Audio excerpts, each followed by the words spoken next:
Thank you so much. I really appreciate that introduction, Brian, and that great round of applause. It's funny because you only see snippets of it, but every time I see that video of me in the race, I still get nervous. I'm sitting there going, "Go, Rowdy, hurry, hurry." My palms get all sweaty. Thank goodness it turns out the same way every time.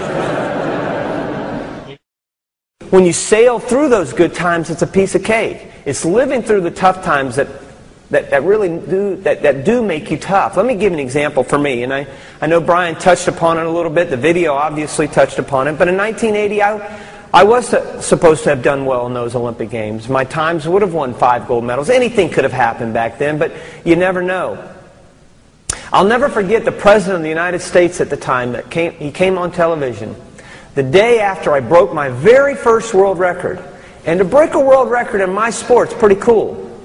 The day after he announced that we would not go to those Olympics, that we would boycott those Olympics. And you have to remember, in my sport, the pinnacle of success is the Olympics. That's the highest level we can reach.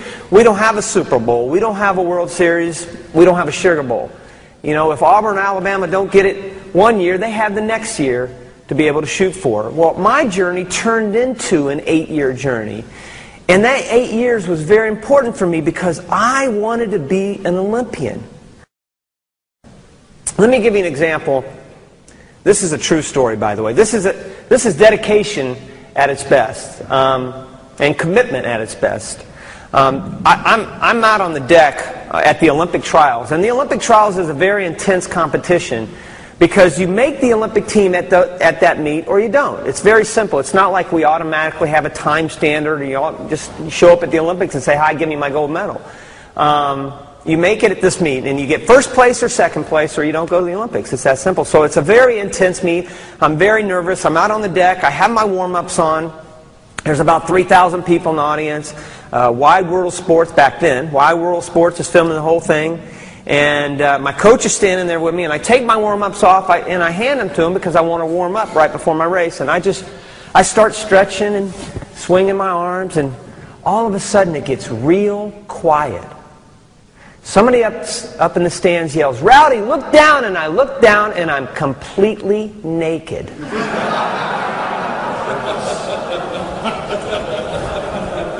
My coach is just back there standing, smiling away.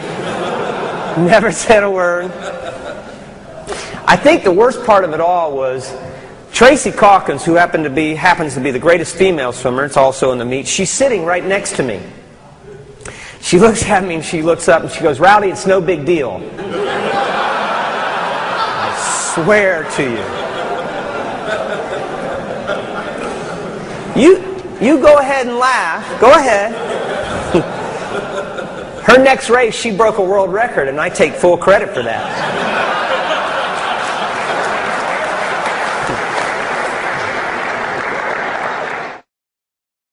You have to have adversity in your life to come together as a team, to come together as a family. And I had that adversity in 1980. I had that adversity in 1991. I came down with an illness that Janet Evans on the video mentioned to you called Guillain-Barré syndrome. And Guillain-Barré strikes the nervous system, and I won't go into the details, but it basically shreds the sheath around your nerve, and it paralyzes you. It short-circuits your nervous system. So I went within a 24-hour period of swimming in a race to being completely paralyzed. Completely. Everything gone. Everything shut down. And I had to learn how to do everything all over again. But I did it through support. I did it through my teammates, my immediate family, but I also did it through the support of the swimming community. I got hundreds, if not thousands, of letters and cards from people in the swimming community. This is your team. This is your family. You have to realize that. And you're like brothers and sisters. You're going to have your squabbles. You're going to have your ups and downs. But it's important to come together when everything means the most. When you face that kind of adversity that you all have faced over the last couple of years. This was at the Olympics, and you have to remember at the Olympics, it's really cool because all the different cultures, all the different countries from around the world come together, and we all stay together at this one village. In fact, it was at the USC, Southern California's college campus.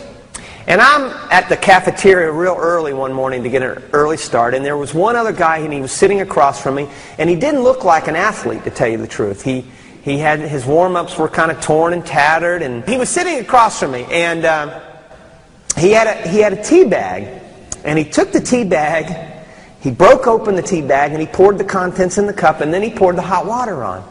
And I'm thinking, oh my gosh, this guy doesn't realize that the paper on the bag was okay. And so I said, I'm going to teach this man some culture. So I said, excuse me, didn't speak any English, excuse me, paper okay, paper okay. I put it in the cup, poured the hot water around in the cup, and the brown started coming out of the bag. And you should have seen this guy. His eyes got real big, and he couldn't believe it. And I was thinking, isn't this great, teaching some culture to a man from outer Mongolia? And the next thing he did was he took a packet of sugar and threw it in the tea. Swear. He's stirring it up. He goes, paper okay, paper okay. I go, yeah.